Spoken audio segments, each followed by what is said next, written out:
Welcome to the Dish on Divorce. I'm Leanne Townsend. And I'm Jennifer Barkin.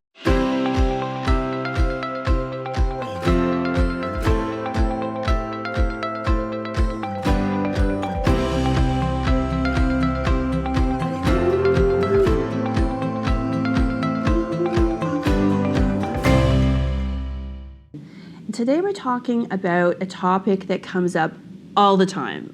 I'm sure Jennifer hears about it all the time. I hear about it all the time. You know, we see it on social media all the time, and that is the issue of divorcing a narcissist.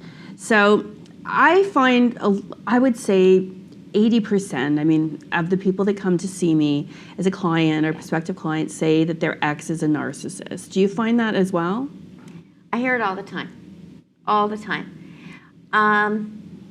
Interestingly, a true narcissist, I think there's about 30 characteristics to actually fall into that diagnosis, which we don't make. Yes.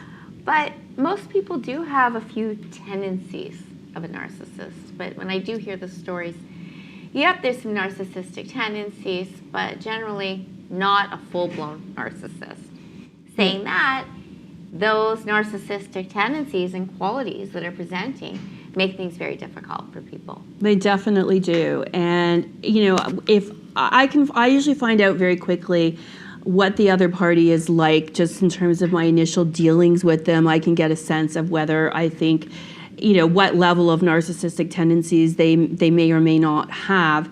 And interestingly, I find a lot of people who seem to have narcissistic tendencies seem to find lawyers who also have narcissistic tendencies. And so, you know, it's like finds like. So that makes it even sometimes more difficult when you're going through the challenges of that. So that's actually really interesting that like finds like. I know that. How do you think they go about finding somebody like it's just, I love to fight and I love to be difficult, so I'm going to find a lawyer who's going to be just like me and drag this on?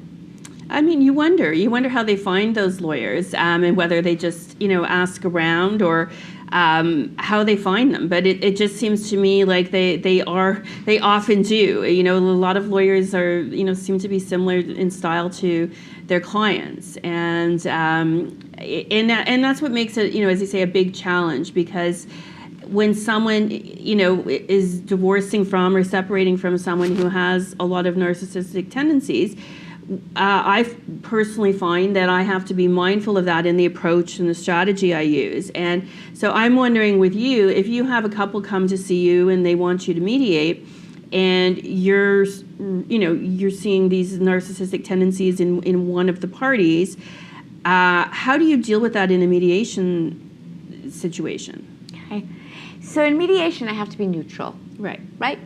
And I can't make somebody feel that I'm giving them any sort of special attention. Saying that, if somebody has narcissistic tendencies or qualities, I'm extra gentle, extra hand-holding, acknowledging, and very, very cognizant and aware of not triggering the narcissist. Because the one thing that the narcissist hates is to feel that they're attacked, because they can't own anything. They can't own what they've done wrong, or where they're, you know, where they may be being ridiculous or unreasonable. So being very gentle, help me to understand that must have been very hurtful for you. So the language is very much not to trigger them. Right, and that makes total sense. I'm kind of in the different position on that, being the opposing counsel. Yes. And, you know, I do have a few clients with exes who definitely have some very significant narcissistic tendencies. And, I mean, they just hate me. And I have one in particular who's self-repping. And so I have to deal with him directly. And, again, I'm very mindful to try not to trigger him. But it's interesting because I find a lot of the people who fall into that category that I deal with on the opposing side, they get, it's when they're self-repping, they like get off almost on feeling like they're outsmarting the lawyer, and like they feel like they need to make sure that they put me in their place, in my place, I mean, because I'm a lawyer and they're not a lawyer, and it's like I feel like it's like a triggering thing for them, where they get off on the fact of treating me a certain way, that feeling like they're superior to me, and it's interesting. So when people are getting triggered, like, do you find you get triggered if the client is doing that, the client's husband or wife? That's an interesting question, because I find, because of my own past history, that sometimes when I get spoken to a certain way by an opposing male who's, say, self-repping, it does trigger feelings in me that will bring me back to a time when I was being treated similarly. But because of the work I've done and everything on myself, I'm mindful that I'm being triggered, and I'm able to, step back and not let it affect my thinking or my feelings or what I'm doing. But there's some sort of visceral reaction in my body that when, a man talks to me a certain way, it's initially it'll trigger up some of these feelings of like shame or unworthiness, but then I catch it and it goes away. And you're okay. And I'm okay. One of the bigger problems I see is after the divorce. After you've divorced the narcissist, if you have children. Yeah, co-parenting. Because you're stuck with this guy or female. Yeah. When there's no children, it makes it a lot easier, because you go your merry way, you go here, I go here. But now, a parent is going to have to deal with that other parent who has this high conflict personality. Yeah, so if you had someone come to you for, coaching or parenting advice, and their ex was a narcissist or has narcissistic tendencies, what would be some tips that you would give them on how to effectively co-parent with someone like that? So firstly, understand you can only change your own reactions to their behavior. And it's a power thing. It's a power and control thing. And it's fun for them to upset you. And even though you're not living with them anymore, and even though you're divorcing them, they know how to set you off. So work with a therapist like you did on what your triggers are and what bothers you, so that things don't affect you the same way. And in coaching, understand that you can't change this person. This is who you got, and this is why you're divorcing this person to begin with. One of the reasons. Yeah. Because they're impossible, but they're not going to change, right? Don't hope that the settlement's done and life's moving forward, and maybe even they've repartnered. They're going to be difficult. So you have to control your reactions. Yeah. You're going to have to communicate with them if there's children. So what do? Keep it all about the kids, right? What time is so-and-so's tutoring on Friday? Please let me know by such and such a date. Thank you. Very business-like communication, right? But nothing that the narcissist is going to feel that you're attacking them on. Right. You always. I need you to. Okay? So we have to take all of that out. That narcissist doesn't want to help you at all. Just keep it about the kids and keep it very short and brief.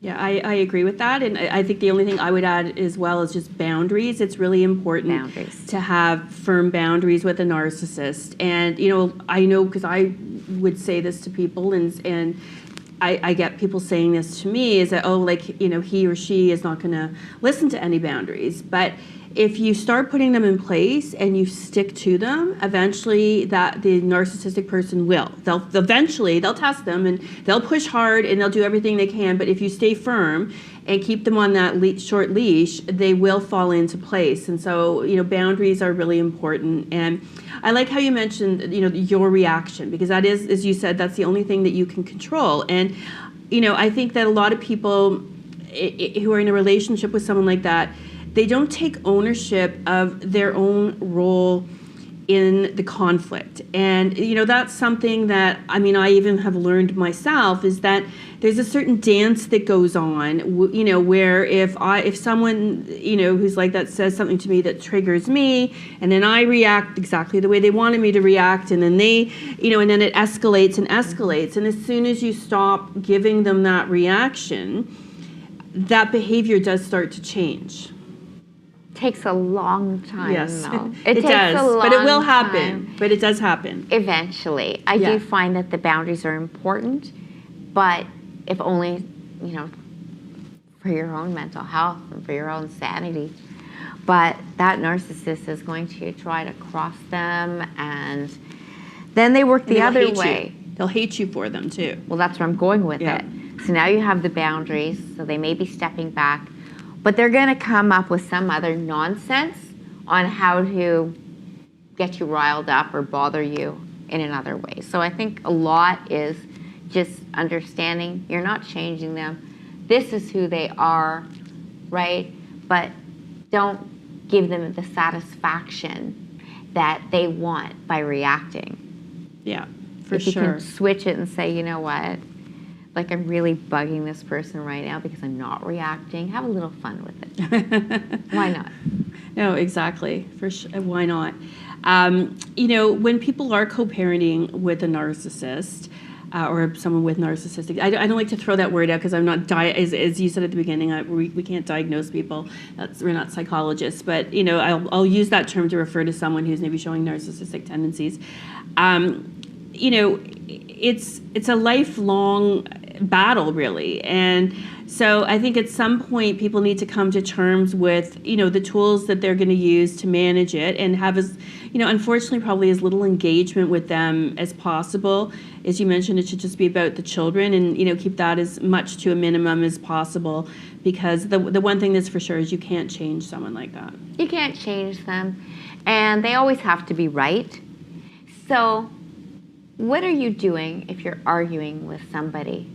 What are you doing if they're a good arguer? You're actually making them better.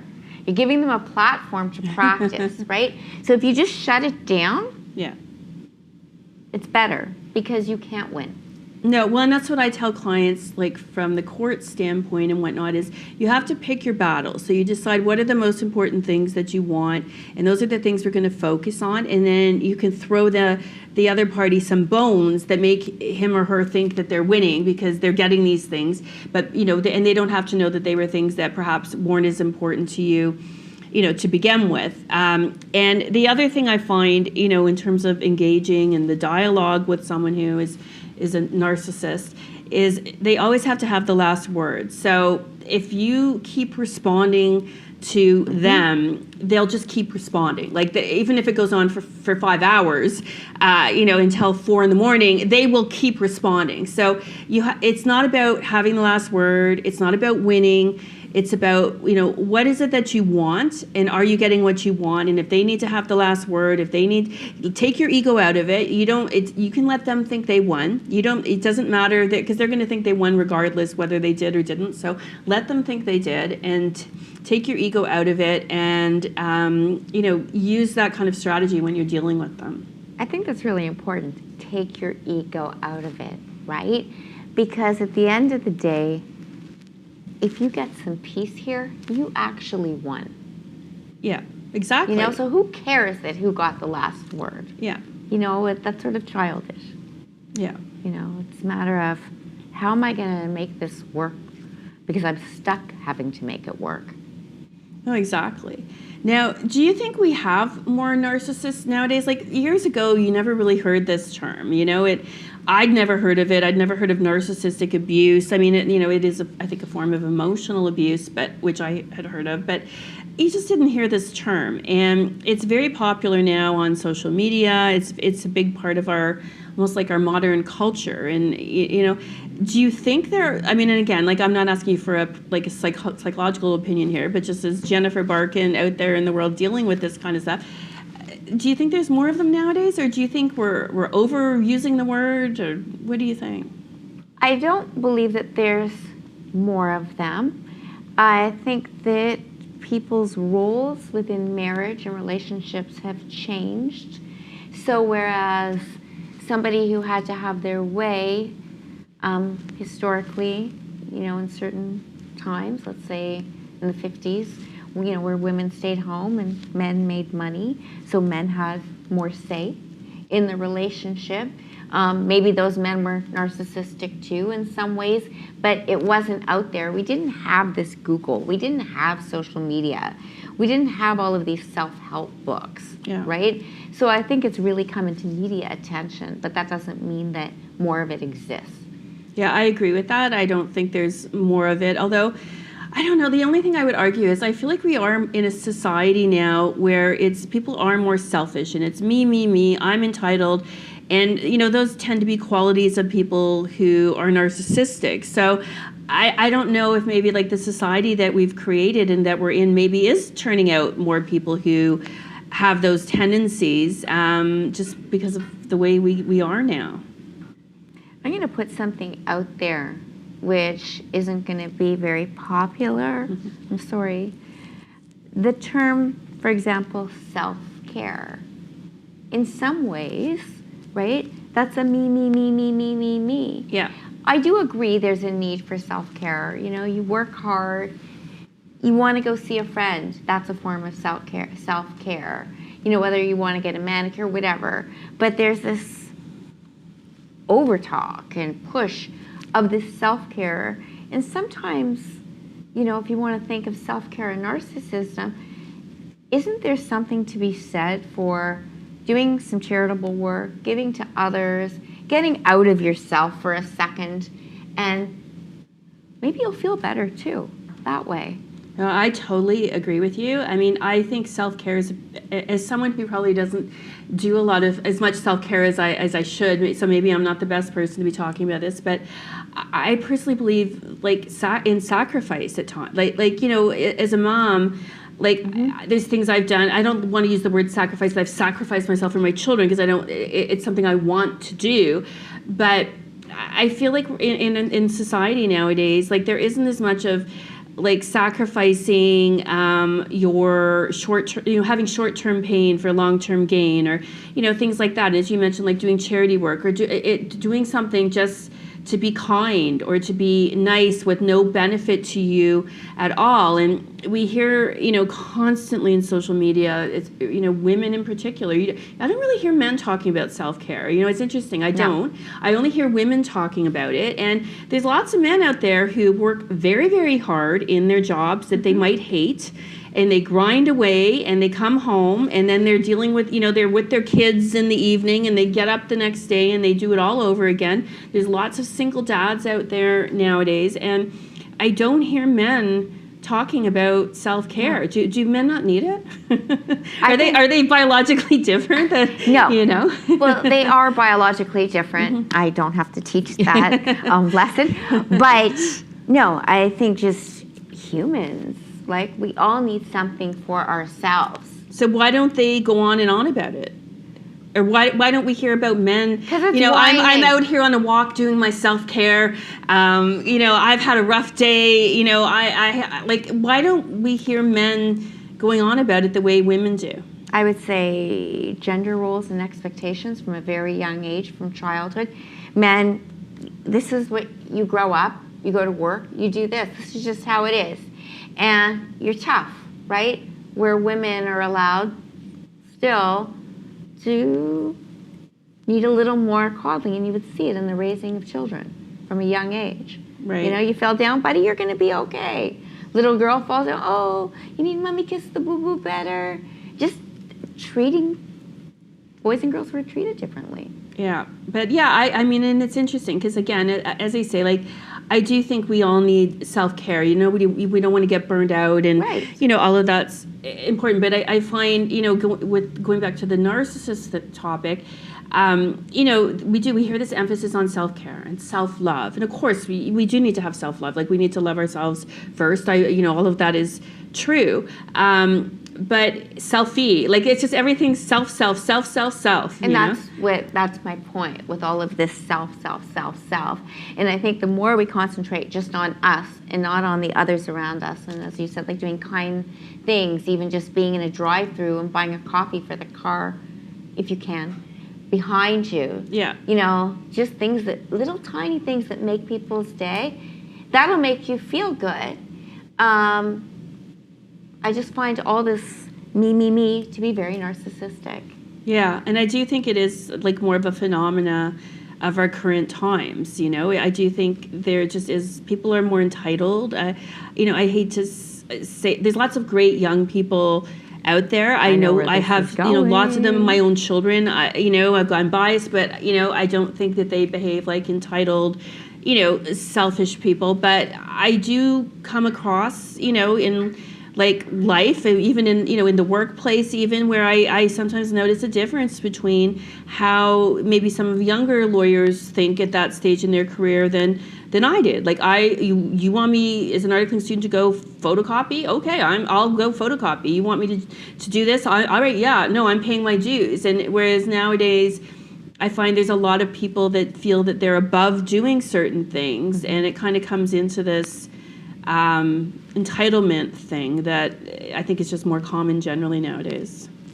Yeah, you know, I've heard these like crazy stories about people getting fired, younger kids losing their job, and mom calling the business like, "Why did you fire my daughter? How dare you?" Yeah. I mean, going back our generation, can you imagine? No, I would be mortified. When I was to say, I mean, even in school, in our generation, like if you got in trouble at school, your parents would be furious with you. You would be in so much trouble, and the teacher and principal knew that you were going to be dealt with at home. Whereas nowadays, when a kid gets in trouble at school, the parents come, it's the teacher's fault. Johnny or Susie doesn't behave this way at home. It's your problem. You're the one. And the teacher and the principal are attacked. You know, it's a whole different way of thinking, you know? I just think it's a very different world. Yeah. And it's another reason why you're seeing this just projected out there. But the other side of it too, I guess, is are we more aware? You know, like because we're, you know, I think we have a lot more education now about different types of, you know, there were years and years ago, abuse wasn't even recognized at all, like physical abuse, or, you know, and then physical abuse was finally recognized, and then, but mental or emotional or psychological wasn't, and then eventually we start recognizing those. So maybe we're just becoming more enlightened and aware, and on on the spectrum, you know, that now with this thing with narcissism, maybe we're just being more enlightened. I don't know. I just think that it's existed, but I do believe that we also are in this society that has actually embraced it. That things that maybe 20 years ago would have been like really unacceptable are acceptable. Yeah, you know, to put myself first all the time at the expense of all others, and you know. Yeah, it's applauded sometimes now. Right. Yeah. You know, look how confident this person. Like, this is amazing. You know. Yeah. Well, and even like I feel like social media is bad for that. You know, with a lot of like mom stuff. You know, like there's a lot of memes about mom, you know, like sitting there with a bottle of wine, you know, while she's surrounded by her kids, and like that, to me, that's not funny. You know, I think as someone who actually went through a stage of my life where I was abusing alcohol, I don't think it's funny. And as someone who knows that there's a lot of women out there who, you know, when they're going through divorce, start abusing alcohol and their moms, it's not funny to me when, you know, things present that way. But I think there's this whole culture of mom stuff, and you know, I understand, like it's because I laugh at a lot of it that is relatable and everything, but it is kind of, it's just different to how I was raised, and how when my kids were younger, you know, as a mom, I felt that I needed to, you know, mother, I guess. Different, very, very different, you know, and just different. With my own kids, You know, I have 2 daughters, and I wasn't strict with a lot of things because I tend to look at, is this really going to matter a year from now, Yeah. 2 years from now? And you pick your battles, right? So I don't care if you want to wear the ugly shirt that didn't match the pants to school. But I wouldn't tolerate mean, and they knew, like, mean was not okay, you know? You're just going to be decent. You don't have to like everybody, but you're not going to be that kid who singles out that other child from a birthday party. You cannot invite the whole class and leave this one out. But other parents will be like, oh, that's totally fine. I saw parents, when the kids were still underage, getting fake ID for their kids, where I'm like, no, it doesn't matter whether I agree with it or if I don't agree with it. This is the law, and I'm not enabling this by getting you fake ID. Right. Yeah, no, I mean, I think we have similar perspectives Parenting on that. style. Yeah, we have similar parenting styles for sure. And you know, I think it's interesting too, because a lot of parents now want to be like friends with their children, and you know, I think I have a good relationship with my children, but it's not my role to be their friend. That'll come later. Yeah, exactly, when they're adults, and you know. And even then, to a point, maybe I'm old-fashioned, I still believe there should be, no matter how old your child is, certain boundaries. Yeah, and Like, certain respect. do you want to be sitting there having a conversation with your daughter, even if she's 35 years old, about your sex life? Like, to me, it's just wrong. Yeah, no, I would agree with you. I don't see that happening between Megan and I. And I think even as a child, I could be a 40-year-old child, I will find that gross. Yeah, no, I think so too. I mean, I don't think kids want to hear about that stuff with their parents and No. visualize their parents in those situations. But I mean, I guess the other thing, we have this oversharing kind of culture as well, where people find it necessary to share all the details of, you know, things like that, either with their children or on social media even, you know. For sure. It's interesting. Well, we kind of covered a few topics We sort here of just today. went all over today. We started with the narcissism, then the self-care, and then some parenting stuff. But it was fun. It was fun. I think so. I would actually really like, we haven't asked this question of our audience for a while. You can find us on social media, The Dish on Divorce on Instagram, Leanne Townsend Life on Instagram, Family Mediation Toronto on Instagram as well. We're on Facebook. If you could send us some questions of what you'd like to hear about. Yes. We haven't talked about that for a bit. No, and we haven't. We would love for you guys to send us messages. You know, you can DM us. You know, comment on our social media, or privately message us if you don't want to do it as a comment. But let us know, what topics do you want to hear about? What guests do you know of a guest? Are you a guest that would, you know, has something to share, whether it's a divorce story or you have some expertise in something, or, you know, an experience that you went through? Any of that, we would love to have you on. We'd love to share that. So please message us and let us know, because this show is for you guys. So thank you. Have a good night. Thank you for joining us. I'm Jennifer Barkin. And I'm Leanne Townsend, and we'll see you next time. Bye.